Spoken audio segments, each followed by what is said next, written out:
अरे यार mummy, fridge में मैंने कल केक देखा था, आज नहीं है, किसने खाया? बबीता अपनी माँ सुनैना जी से पूछती है। सुनैना जी बोली, मुझे क्या पता, जानती तो हो कि मैं केक नहीं खाती हूँ। पूछो अपनी भाभी से, पूरे दिन घर पर वही रहती है, उसी ने खाया होगा। बबीता बोली, पूरे दिन घर में रहती है इसका मतलब क्या पूरे दिन खाती रहेंगी? अरे हाँ, तभी तो ना उनको अपने चेहरे का ख्याल है ना अपनी सुंदरता का, और मुझे लगता है यही वजह है कि भैया भी उनसे चिढ़े चिढ़े रहते हैं। सुनैना जी बोली, अब सारी राम कहानी यही कहेगी या अंदर जाकर नेहा से पूछेगी भी? बबीता बोली, हाँ हाँ अभी पूछती हूँ। इतना कहकर वो दंदनाती हुई नेहा के कमरे में गई और बोली, भाभी, कल मैंने केक का एक पीस देखा था फ्रिज में, कहाँ गया? आपने खाया? नेहा बोली, नहीं तो, वो तो शायद आपके भैया का हिस्सा था, तो शायद उन्होंने ही खाया होगा। और आप तो जानती हैं मेरी दवाई चल रही है और डॉक्टर ने मुझे मीठा खाने से मना किया है, फिर मैं क्यों खाऊंगी? इतना कहकर नेहा अपने काम में लग गई। बबीता फिर मुंह बनाकर बोली, भैया ने खाया या आपने? मेरे भैया इतने भी लालची नहीं हैं, और उनका हिस्सा होगा भी तो जब तक उनके हाथ में कुछ थमाया ना जाए वो नहीं खाते हैं। इतना तो मैं भी जानती हूँ। फिर फ्रिज से केक निकाल कर खाने का तो सवाल ही नहीं उठता। सही कहती है माँ, पूरे दिन घर में आप रहती हैं तो ये काम आपके अलावा कोई और कर ही नहीं सकता।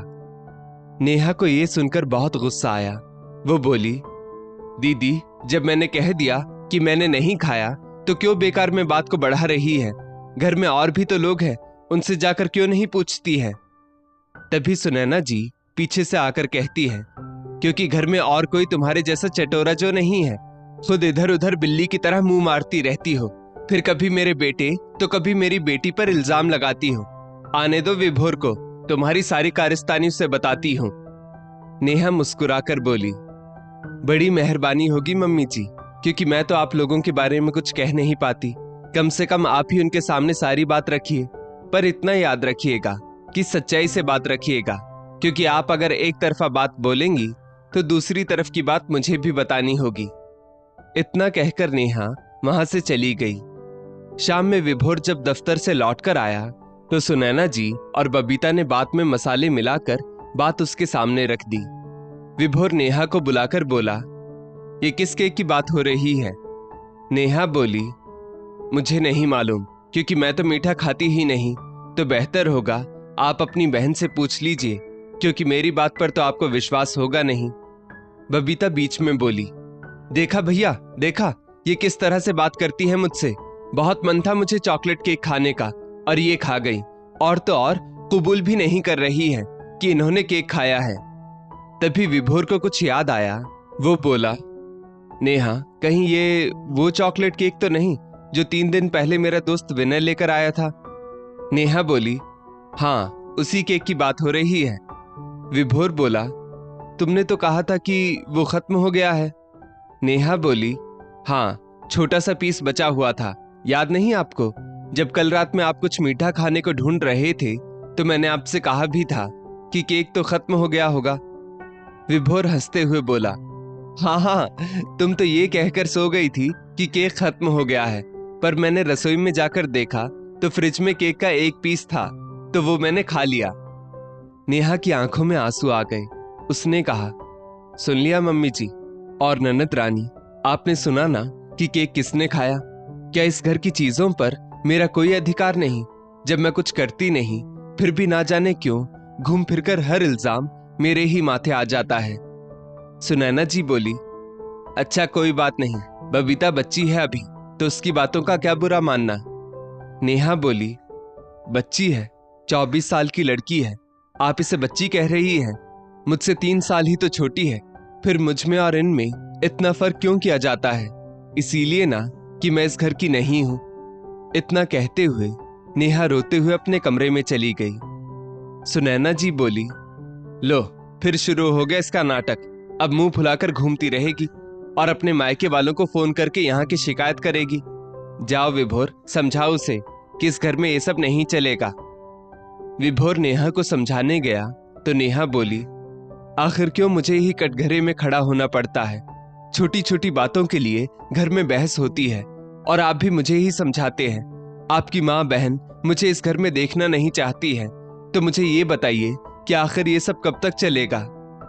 विभोर भी इस बार सोचने पर मजबूर हो गया था कि हर बार नेहा की ही गलती तो नहीं हो सकती है। नेहा और विभोर की शादी को 2 साल हो चुके थे। उनके बीच का प्यार माँ बहन के लगाए गए छोटी छोटी लड़ाइयों में कहीं दबके रह गया था। रोजमर्रा की जिम्मेदारियों ने दोनों को थका दिया था और आज फिर सुबह एक मामूली सी बात पर कि माँ बहन से पूछकर चाय क्यों नहीं बनाई गई, उनका झगड़ा हो गया था। नेहा गुस्से में बोली, अब मुझसे और नहीं सहा जाएगा, मैं अब 1 मिनट भी इस घर में नहीं रह सकती हूँ। अरे हर छोटी बड़ी बात के लिए मुझे आपका या आपकी माँ बहन का मुंह देखना पड़ता है, इसका कोई तो उपाय निकालना ही होगा। विभोर, जो पहले ही काम के तनाव से परेशान था, गुस्से में दफ्तर जाने के लिए निकलते हुए बोला, तुम्हें लगता है कि मुझे कोई परेशानी नहीं होती है? मैं भी अब इस रोज रोज की अदालत से तंग आ चुका हूँ। जब भी घर में आता हूँ कोई ना कोई बवाल ही खड़ा होता है, 1 मिनट भी चैन से काम नहीं कर सकता। इतना कहते हुए विभोर अपना लैपटॉप लेकर वहां से निकल गया। विभोर के जाने के बाद सुनैना जी नेहा को सुनाने लगी, हे भगवान, कैसी बहू आई है, एक पल भी मेरे बेटे को चैन से नहीं रहने देती। बस फिर क्या था, नेहा का गुस्सा बढ़ गया और उसने तय कर लिया था कि वो अपने मायके चली जाएगी।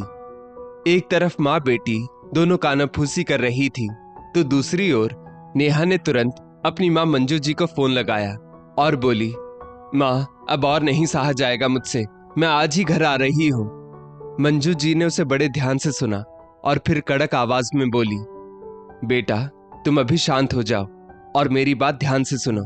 तुम जानती हो ऐसी ही कुछ गलती तुम्हारी बड़ी बहन से भी हुई थी और उसका नतीजा तुम देख रही हो कि वो तलाक लेकर अकेली बैठी है।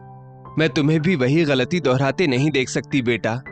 और झगड़ा तो हर घर में होता है, ऐसा तो है नहीं कि झगड़े के बाद ये दुनिया खत्म हो जाती है। अगर कोई बड़ी समस्या है तो मैं और तुम्हारे पापा खुद आकर विभोर जी और तुम्हारे घर वालों से बात करेंगे। देखो बेटा, झगड़े से नहीं बल्कि बात करने से ही बिगड़ी हुई बात खत्म होती है। ये बात तुम अच्छी तरह से जानती हो, तो मेरी बात मानो, तुम अपना घर छोड़कर मत आना। माँ की ये बातें नेहा के दिल को कहीं गहराई तक छू गई। उसकी आंखों में आंसू आ गए और वो फूट फूट कर रोने लगी। सच कहा है किसी ने, गुस्सा अगर आग है तो आंसू पानी है। नेहा का गुस्सा भी धीरे धीरे पिघलने लगा।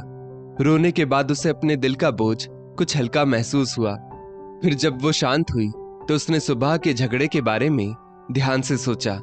उसे एहसास हुआ कि विभोर दफ्तर के काम से पहले ही परेशान रहता है और घर की छोटी छोटी बातें उसे और परेशान कर देती हैं। नेहा ने मुंह हाथ धोया, अपने मन को शांत किया और फैसला किया कि वो अब गुस्सा छोड़कर अपने रिश्ते पर ध्यान देगी।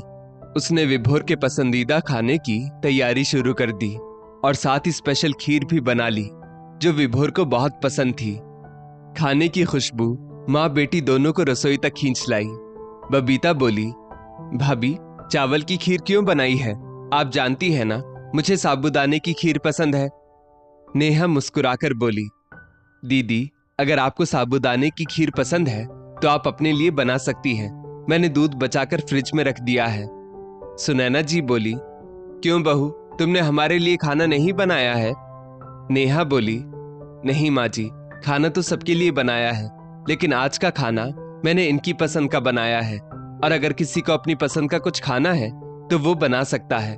घर की जिम्मेदारियों को हर किसी को बांटना होगा, क्योंकि अब मैं घर की छोटी मोटी परेशानी अपने पति को नहीं देना चाहती, क्योंकि अगर उन्हें कुछ हो गया तो सबसे ज्यादा नुकसान तो मेरा ही होगा। इतना कहकर नेहा वहां से चली गई। कमरे में आकर नेहा ने पहले कमरे को ठीक किया, फिर उसने सोचा कि शाम को वो विभोर से माफी मांग लेगी। आखिरकार अपना रिश्ता तो उसे ही बचाना होगा, क्योंकि वही रिश्ता तो सबसे प्यारा है। शाम को जब विभोर घर लौटा तो नेहा ने उसका मुस्कान के साथ स्वागत किया। विभोर थोड़ी देर के लिए हैरान रह गया, जैसे कोई झगड़ा कभी हुआ ही नहीं था। खाने की टेबल पर माँ बहन ने फिर विभोर के सामने नेहा की शिकायत की तो विभोर बोला, बबीता अब तुम कोई छोटी बच्ची नहीं रही, अगर तुम्हें कुछ खाने की इच्छा है तो तुम अपने लिए बना सकती हो। मैं तो कहता हूँ सिर्फ अपने लिए क्यों सबके लिए एक टाइम का खाना अब तुम बनाया करो, क्योंकि पूरे घर की जिम्मेदारी तुम्हारी भाभी के कंधों पर डालना ये भी तो सही नहीं है। क्यों माँ, मैं क्या गलत कह रहा हूँ? आखिर आपकी बहू की अभी उम्र ही कितनी है? सुनैना जी बेटे का मुंह देखते रह गई और उन्होंने चुपचाप हाँ में सिर हिला दिया। खाना खाने के बाद जब विभोर खीर खा रहा था तो उसने धीरे से नेहा से कहा, सॉरी, कभी कभी मैं भी गुस्से में हद पार कर जाता हूं, तो तुम दिल पर मत लिया करो। अरे भाई, तुम्हारा ये पति भी इंसान है, सो गलती हो जाती है। नेहा ने उसकी तरफ मुस्कुराते हुए देखा और खुद को हल्का महसूस किया। दोनों ने एक दूसरे को समझने की कोशिश की। फिर विभोर ने कहा, चलो थोड़ा बाहर घूम आते हैं। नेहा ने अपनी ननद और सास की तरफ देखा तो विभोर बोला, इस ठंडी में माँ और बबीता कहाँ जाएंगी? हम दोनों चलते हैं। क्यों माँ, हम घूम कर आए?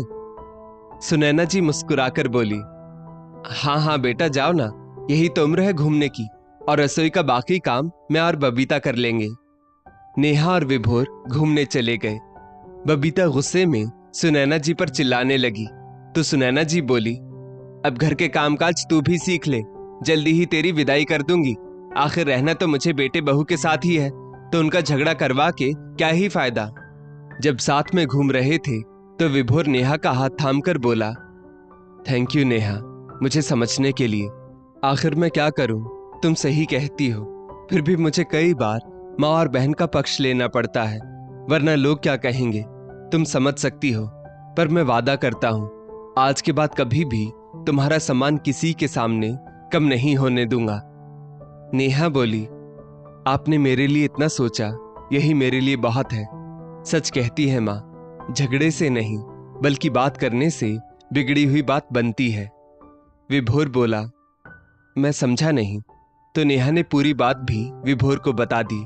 फिर दोनों दिल ही दिल में नेहा की माँ को दुआएं दे रहे थे कि माँ की सख्त सलाह ने नेहा को सही राह दिखाई, वरना वो एक भावनात्मक और जल्दबाजी में लिया फैसला करके अपना घर तबाह कर लेती। विभोर बोला, अगर हर माँ बाप अपनी शादीशुदा बेटियों को सही सलाह दें और उनकी हर गलत बात का समर्थन ना करें तो कई रिश्ते टूटने से बच सकते हैं। मम्मी जी के इस एहसान को हम जिंदगी भर नहीं भूलेंगे, और आज एक दूसरे से हम वादा करते हैं कि कुछ भी हो पहले हम एक दूसरे से बात करेंगे। नेहा ने अपने प्यार और विश्वास का हाथ विभोर के हाथ में रख दिया। दोनों के बीच का रिश्ता एक बार फिर से मजबूत हो गया। उन्होंने जाना कि एक दूसरे का साथ कितना कीमती है और प्यार और समझदारी से हर मुश्किल को हल किया जा सकता है। दोस्तों, इस स्टोरी को लेकर आपकी क्या राय है, नीचे कमेंट करके जरूर बताइएगा, और ऐसी ही और भी बेहतरीन वीडियोस के लिए हमारा पेज जरूर फॉलो करें। धन्यवाद।